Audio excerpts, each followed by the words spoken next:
బులెటిన్లో breaking news చూస్తున్నాం. తెలంగాణ ఛత్తీస్గఢ్ కర్రగుట్టలో కాల్పుల మోత మోగుతోంది. జవాన్లు మావోయిస్టులకు మధ్య ఎదురు కాల్పులు జరిగాయి. భద్రతా బలగాలు డ్రోన్ కి మావోయిస్టులు చిక్కారు. 40 నుంచి 60 మందికి పైగా మావోయిస్టులు ఉన్నట్లు గుర్తించారు. కోమింగ్ బలగాలను హతమార్చేందుకు ఐఈడీ అమర్చి వెళుతున్నట్లు గుర్తించారు.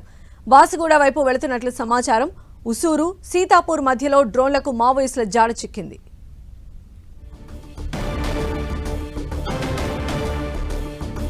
మరిన్ని అప్డేట్స్ మా ప్రతినిధి సైదులు అందిస్తారు. సైదులు సంజయ్, తెలంగాణ ఛత్తీస్గఢ్ సరిహద్దు ప్రాంతంలో 14 రోజులుగా మావోయిస్టుల ఏరువేత లక్ష్యంగా కర్రగుట్టల ఆపరేషన్ కొనసాగుతుంది.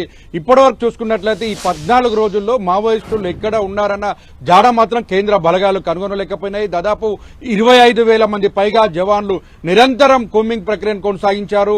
ఇప్పుడు మాత్రం డ్రోన్ కెమెరాలకు మాత్రం మావోయిస్టులు వెళ్తున్న ప్రాంతం నుంచి పూర్తి స్థాయిలో కూడా ఐడెంటిఫికేషన్ చేశారు. సీతాపూర్ కు సంబంధించి కూడా మొత్తం ఆ ప్రాంతాల్లో నుంచి వెళ్తుంటే బాసగూడ వైపు వెళ్తున్నట్లుగా వారైతే పూర్తిగా కనుక్కోవడం జరిగింది. మొత్తంగా కేంద్ర బలగాలు మావోయిస్టుల ఏరువేత లక్ష్యంగా కొనసాగుతున్న కూంబింగ్ కి సంబంధించి పెద్ద ఎత్తున ఐఈడీలను ఏర్పాటు చేసి అక్కడి నుంచి ఉసునూరు సీతాపూర్ వెళ్తుండగా డ్రోన్ లో వారిని గుర్తించి మొదటగా ఆ ప్రాంతాల్లో ఉన్నటువంటి జవాన్లు ఒక్కసారిగా మావోయిస్టులపైన కాల్పులు జరిపారు. మొత్తంగా ఇరు వర్గాల నుంచి కూడా తుపాకుల మూత శబ్దం మోగుతుంది. ఇరు వర్గాలు కూడా మొత్తం ఒకరిపై ఒకరు కాల్పులు జరుపుకుంటున్న పరిస్థితి అవుతుంది.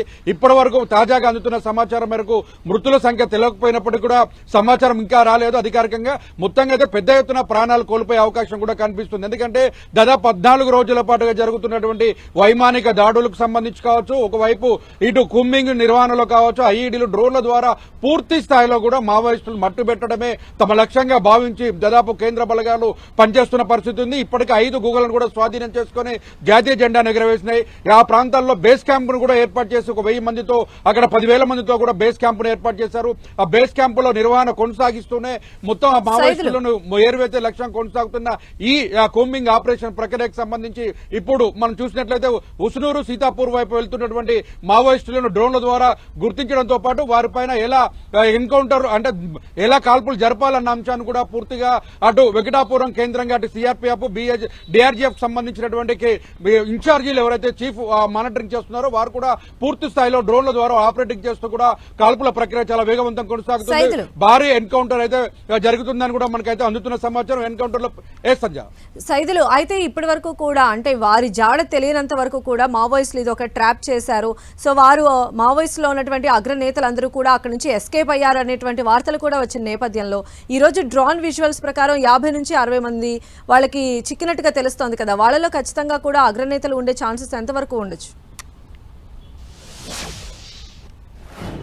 మనం చూడొచ్చు ప్రధానంగా పిఎల్జే కమాండర్ గా ఉన్నటువంటి ఇడ్మా కావచ్చు, దేవాకు సంబంధించి దాదాపు 1000 మంది పైగా ఉన్నటువంటి మావోయిస్టులు ఆ ప్రాంతంలో 14 రోజులుగా ఆ ప్రాంతంలో ఎక్కడ కూడా ఒక్కరికి కూడా కనిపించకుండా ఆ 25,000 మంది పోలీసు బలగాలు వెతుకుతున్నప్పటికీ అటు డ్రోన్లు ఒకవైపు అదేవిధంగా వైమానికంగా హెలికాప్టర్ల ద్వారా కూడా పూర్తి స్థాయిలో వారిని ఏరువేతే లక్ష్యంగా కొనసాగుతున్న ఆపరేషన్ లో ఇప్పటివరకు కంట కూడా కనపడని పరిస్థితి. అయితే వారంతా కూడా మావోయిస్టులు కేంద్ర ప్రభుత్వం కావచ్చు, కేంద్ర బలగాలు వేస్తున్న ఎత్తుకు పై ఎత్తులుగా వారు ఇక్కడే ఆ ప్రాంతాన్ని నుంచి వారి ఇతర ప్రాంతాలకు వలస వెళ్లినట్లుగా మనకు అందినటువంటి సమాచారం అయితే ఉంది.